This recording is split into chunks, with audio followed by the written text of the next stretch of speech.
Boa tarde, colegas do Facebook, do YouTube. Agora vamos fazer alguns esclarecimentos complementares sobre a nossa explanação em spoilers sobre uma próxima obra que pretendemos publicar, que estamos finalizando e esclarecendo alguns pontos. Chama semiologia. Semiologia, ela tem origem mais na medicina, para análise de doenças. O Humberto Eco, uma das suas primeiras obras sobre o tema, ele usou esse termo semiologia e sofreu algumas críticas. Aí ele mudou para o termo semiótica. Mas nós preferimos continuar com o termo semiologia, porque semiótica, pelo menos no português, na nossa língua, ela remete mais à questão da visão. E semiologia não é só visão, nós vamos falar coisas áudio também, né?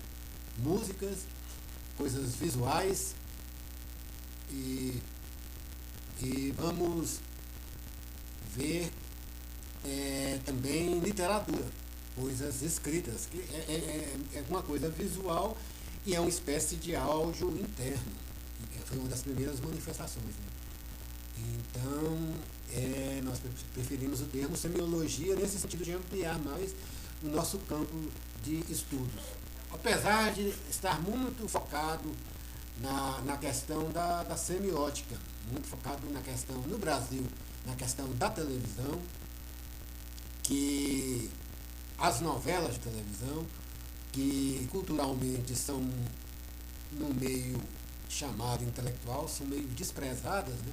Mas são importantes na questão da divulgação da cultura. O cinema já é consagrado, considerado a sétima arte. Nós temos aqui dois filmes em paralelo. Nós vemos um americano, Pichote, vemos o Forrest Gump, para nós temos um paralelo, nós vamos analisar. Vamos ver, aqui já tem três clássicos do cinema que nós conhecemos, né? Que são o Prato Potequim, não é muito conhecido, mas quem estuda cinema é um marco inaugural do cinema moderno, que é o Padre Potequim. Outro marco é Charles Chaplin, um marco dramático, apesar de cômico, mas dramático, muito importante na história do cinema. E também temos o Cidadão Kane. Das novelas que nós vimos, nós temos um grande sucesso no país.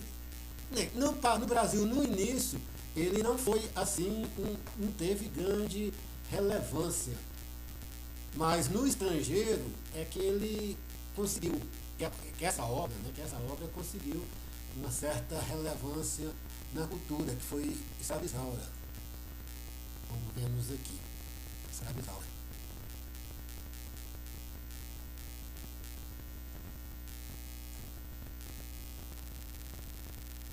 Escravizaura. Tivemos também de grande sucesso e foi um fenômeno porque a Rede Globo dominava as novelas e essa novela desbancou. Teve outras que desbancaram, mas nenhuma marcou tanto a história do Brasil culturalmente, que foi Pantanal. E sua temática hoje se mostra tão atual que a própria Rede Globo comprou os direitos e vai reproduzir.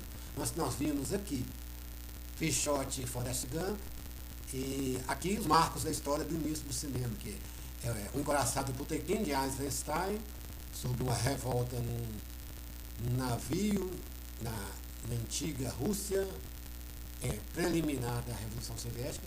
Charlie Chaplin e Cidadão Kane, que é um marco conhecido como um marco que inaugurou a maneira moderna de se enquadrar, de planejar sequências, de fazer os cortes de câmera. E a Cidadão Kane, que todo mundo fala que até hoje um filme que não foi superado, é o maior filme de todos os tempos, tanto pela temática como pela forma que foi elaborado, e ainda nós temos hoje. Temos um grande sucesso no Brasil, que nós vamos abordar por uma questão política, que é Avenida Brasil, aqui menos, né?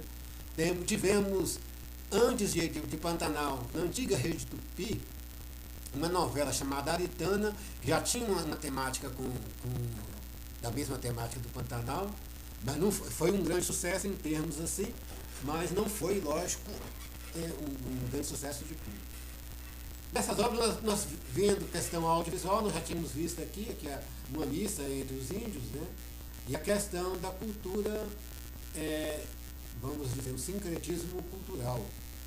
Aqui, é uma missa lá no início, aqui já um padre no meio dos índios, tem até uma obra de Pedro Terra, um músico, que fez com Dom Pedro Casadalga, chamado Missa da Terra Sem Mais. E já mostrava esse secretismo. Temos aqui Martin Luther King, que já é uma marca mais concreta no sentido social desse sincretismo religioso, não só cultural.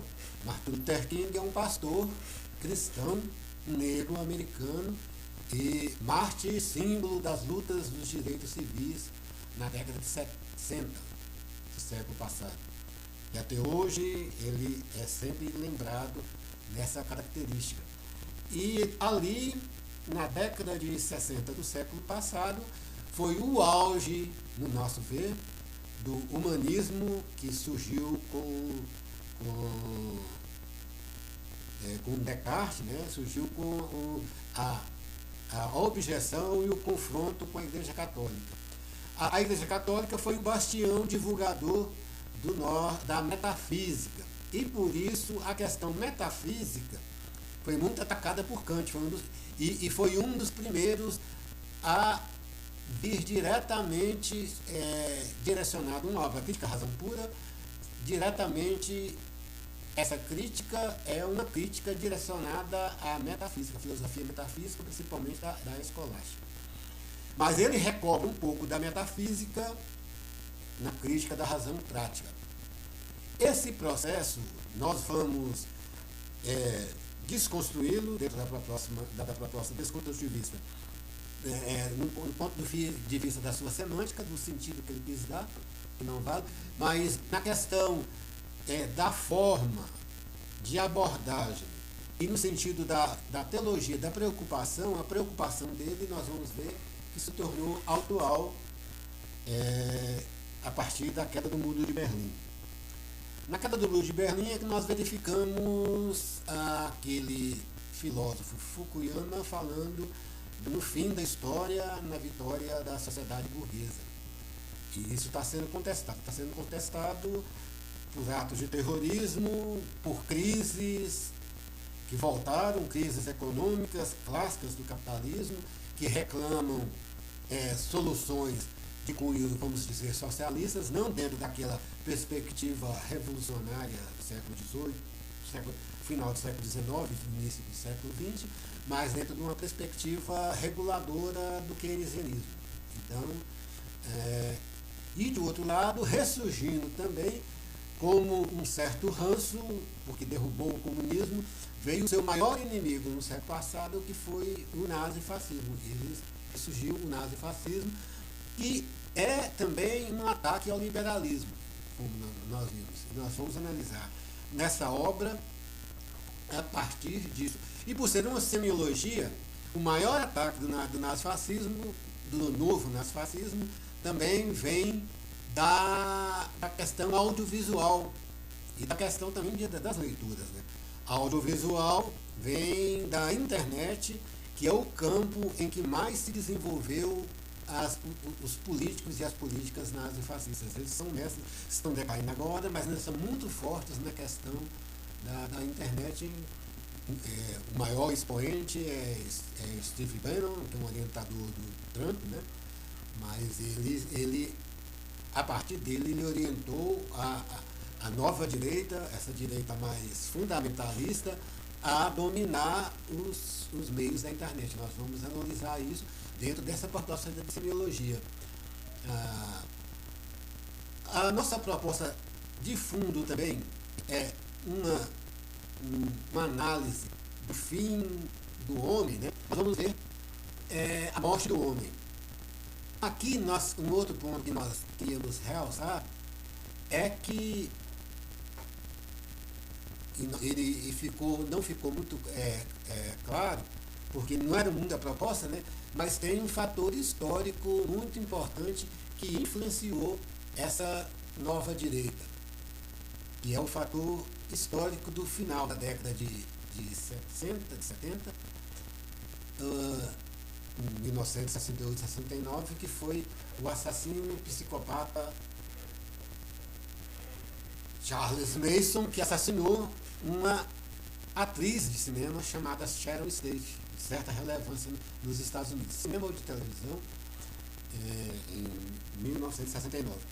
Ele fazia rituais satânicos, vamos dizer assim, e, segundo eles, ouviram a música dos Beatles, Helter Skelter.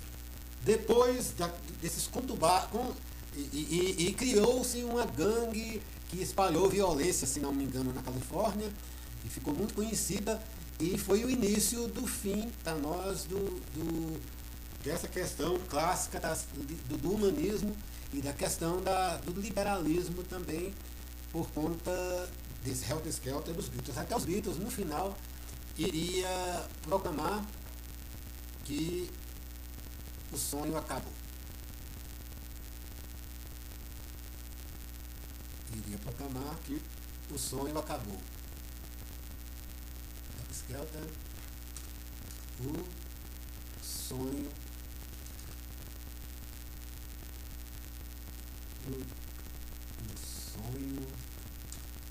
acabou. Ficou famoso os Beatles, mas foi o seu porta-voz com John Lennon que declarou isso. Aqui nós aí as reminiscências dessa coisa nós vimos um pouco depois em vários dos Estados Unidos, a pátria mãe do capitalismo, né, do liberalismo em termos capitalistas e em termos gerais é a pátria mãe dos assassinos psicopatas, os psycho killers. Vez por outra nós vemos isso muito em conta na nossa análise. Nós já vimos lá dessa questão da competitividade, a alta competitividade, a competitividade e você ter sucesso no mercado ou na vida para se firmar, para ganhar dinheiro. Isso cria a neurose das pessoas se achar que ela foi derrotada e que ela deve derrotar os outros, na nossa análise. Isso, lógico, dentro daquela perspectiva de delírio de Hegel. Então, nossa orientação vai continuar a ser o Hegel. E do outro lado, nós vimos surgir o cristianismo através do movimento negro nos Estados Unidos e aqui na América Latina, depois do Concílio Vaticano II, com a teologia da libertação e a inserção dos movimentos sociais. Nos Estados Unidos os pastores negros não fundamentaram uma teologia, eles foram direto na prática cristã, uma prática cristã genuína, e mostra essa intercessão, essa mensagem de Cristo continuou sendo atual. Agora, dentro dessa perspectiva de fim geral, inclusive a ativista Greta já mostra um pouco, apesar de muito criança, né, ela mostra um pouco um pouco de revolta e a ciência está vendo certo desencanto. O Lovelock, nós vamos analisar também, Lovelock vai falar nisso, na questão de Gaia, né? Fala que é os últimos momentos. Tem uns mais negacionistas que falam que o processo de degradação é irreversível.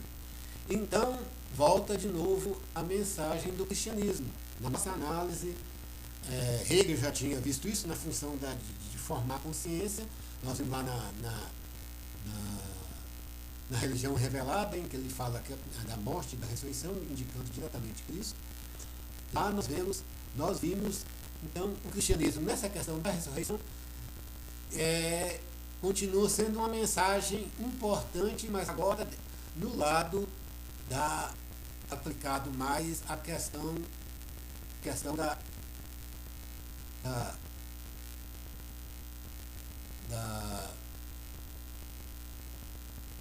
da ressurreição e dessa esperança, né, de luta. O mundo já passou por várias fases, né, e soube superá-las, né. Assim, nós cremos que a mensagem cristã volta a ser importante E vem da tradição do judaísmo. Tem um salmo que já falava: escondes o teu rosto e ficam perturbados. Se eles tiram o fôlego, morrem e voltam para o seu pó. Envias o teu espírito e são criados, e assim renovas a face da terra. E ressurgem, né? Tem uma outra tradição que fala que as pessoas ressurgem. Né?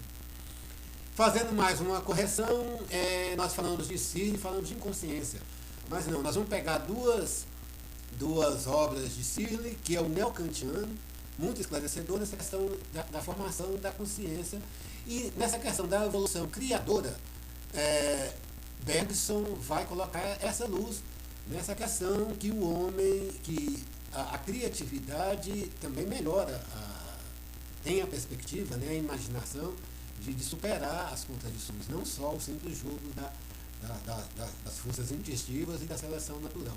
Então, essa mensagem, essas obras de Matéria, Memória e Evolução Criadora vão jogar luz sobre as duas críticas de Kant e jogar luz para uma nova ética. Já tem uma chamada bioética, mas no campo do macrocosmo, modo de produção, de procurar um equilíbrio entre o modo de produção e a natureza. Mas também as questões próprias, pessoais, porque o liberalismo e a sociedade de consumo é que deu estabilidade social ao capitalismo. E agora, com as questões ambientais, tem que haver uma mudança nessa questão da sociedade de consumo. O consumo vai ter que ser algo mais tipo frugal, vai ter de ter uma base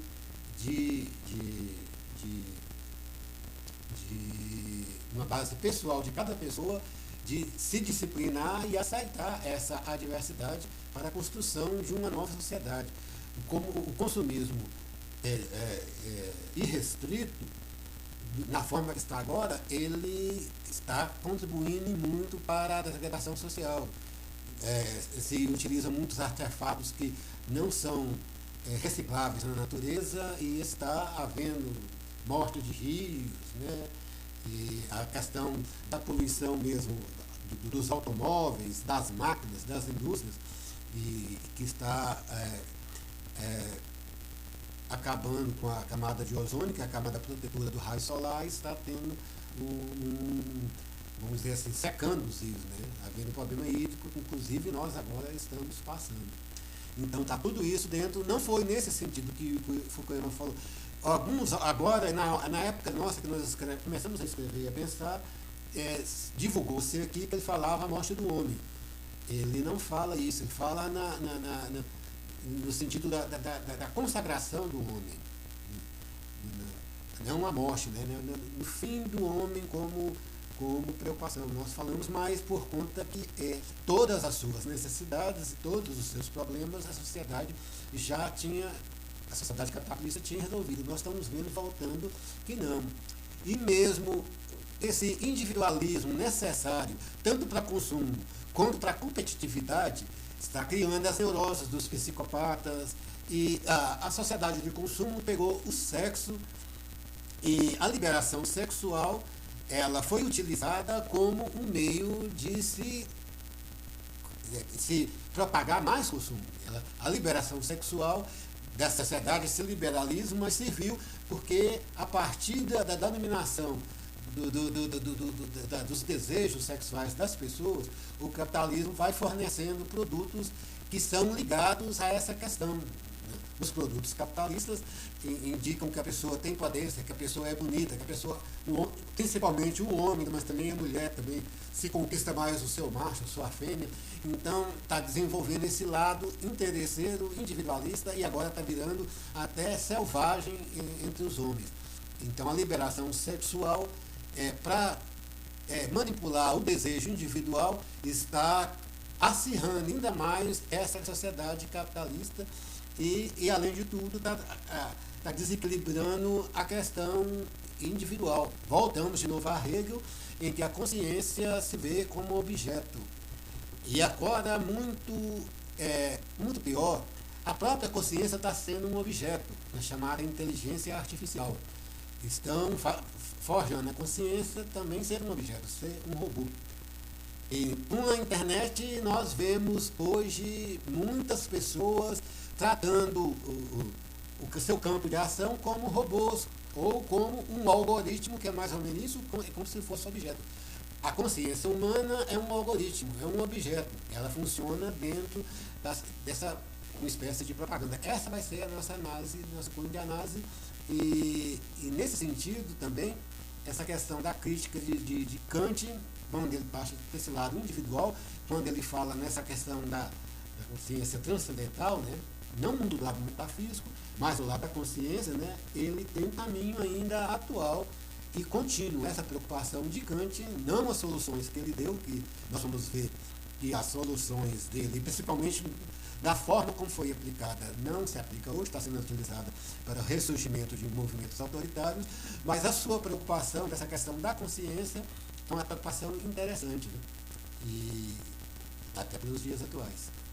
Nós temos Searle, antes tivemos Peirce, temos também Frege ainda vai mais numa área mais de matemática. O Frege tem uma área cultural que ele acha importante, não só essa questão da consciência limitada, como Kant já via, e principalmente do neo-kantiano mais famoso dentro dessa área da linguagem, que é o Wittgenstein, que a frase célebre dele, o que não se pode falar se deve calar, não é isso? Inclusive, Deleuze vai contra isso. Deleuze vai falar, não. Quando não se pode falar, aí a imaginação inteligente está agindo para você falar. Aí que o homem tem imaginação. Aí que vamos entrar com bela conversa.